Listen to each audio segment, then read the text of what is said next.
आज उत्तर प्रदेश की राजधानी लखनऊ से एक ऐसा बयान सामने आया है जिसने सिर्फ यूपी ही नहीं बल्कि पूरे देश की राजनीति, अर्थव्यवस्था और आने वाले समय की चुनौतियों पर नई बहस छेड़ दी है।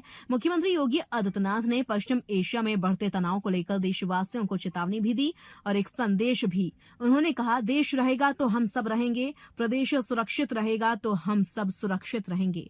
लेकिन सवाल यह है कि आने वाला समय आर्थिक और ऊर्जा संकट का संकेत दे रहा है। क्या भारत को अब पेट्रोल डीजल बचाने की दिशा में युद्ध स्तर पर काम करना होगा? और क्या यूपी वास्तव में बीमारू राज्य से निकलकर देश की अर्थव्यवस्था का इंजन बन चुका है?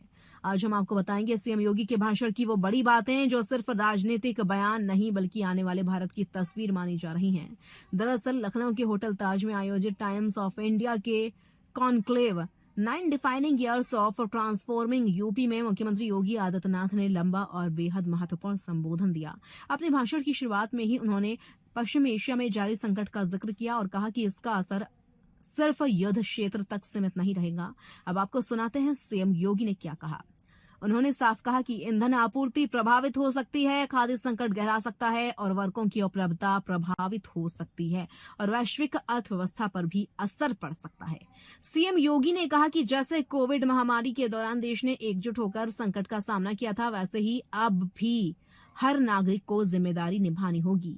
मुख्यमंत्री ने प्रधानमंत्री नरेंद्र मोदी की अपील का हवाला देते हुए कहा कि अब समय आ गया है कि लोग पब्लिक ट्रांसपोर्ट अपनाएं, कार पूलिंग करें, इलेक्ट्रिक वाहन इस्तेमाल करें, मेट्रो और शटल बस जैसी सेवाओं को प्राथमिकता दें और रिन्यूएबल एनर्जी की और तेजी से बढ़ें। योगी आदित्यनाथ ने खास तौर पर कहा कि पेट्रोल और डीजल पर निर्भरता कम करना अब सिर्फ पर्यावरण का मुद्दा नहीं बल्कि राष्ट्रीय सुरक्षा का विषय बन चुका है।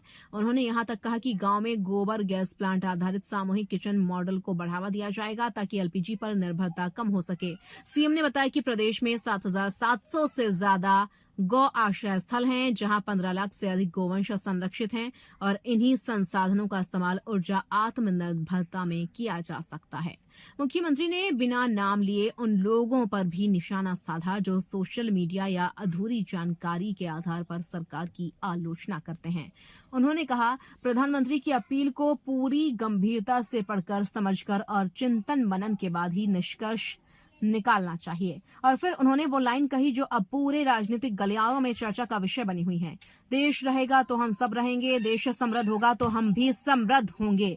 अपने भाषण में योगी आदित्यनाथ ने भारत के इतिहास का भी जिक्र किया।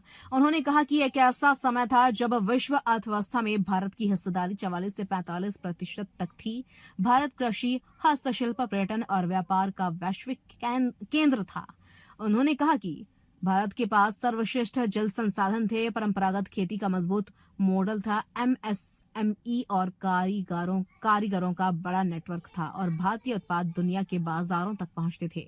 योगी ने कहा कि हजारों वर्षों के आक्रमणों और शोषण के बावजूद भारत ने अपनी संस्कृति और अस्तित्व को बचाए रखा, जो दुनिया में बहुत कम देशों के साथ हुआ था।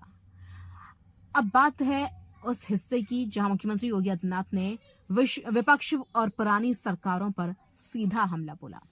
उन्होंने कहा कि 2017 से पहले यूपी को कृषि प्रदेश बना दिया गया था। उन्होंने आरोप लगाया कि युवा पहचान संकट से जूझ रहे थे, व्यापारी पलायन कर रहे थे, किसान आत्महत्या कर रहे थे, त्योहारों पर दंगे होते थे, माफिया राज हावी था और भ्रष्टाचार चरम पर था। योगी ने कहा कि जब उनकी सरकार आई तो सरकारी खजाना बिल्कुल खाली था, यहाँ तक कि कर्मचारियों के वेतन तक के लिए पैसे नहीं थे। लेकिन सरकार ने साफ नीति बनाई, ना भाई भतीजावाद, ना परिवारवाद, ना क्षेत्रवाद। मुख्यमंत्री ने दावा किया कि आज यूपी देश की विकास यात्रा का इंजन बन चुका है।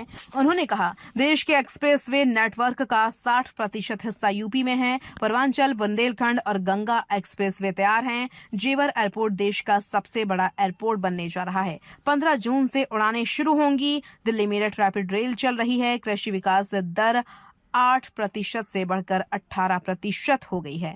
उन्होंने यह भी कहा कि गन्ना किसानों का 92% भुगतान हो चुका है। चीनी मिलें घाटे से निकलकर मुनाफे में पहुंची हैं और अब इंटीग्रेटेड शुगर कॉम्प्लेक्स विकसित किए जा रहे हैं।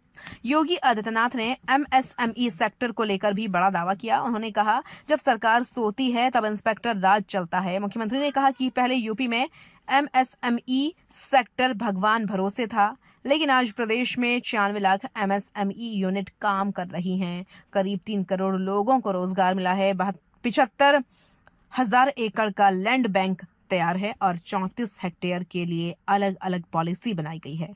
उन्होंने कहा कि पहले 65 लाख युवा रोजगार के लिए दूसरे राज्यों में जाते थे, लेकिन अब यूपी में ही रोजगार मिल रहा है। मुख्यमंत्री ने कानून व्यवस्था को लेकर भी बड़ा दावा किया। उन्होंने कहा, आज महिलाएं रात 12 बजे में भी बिना डर के बाहर निकल सकती हैं।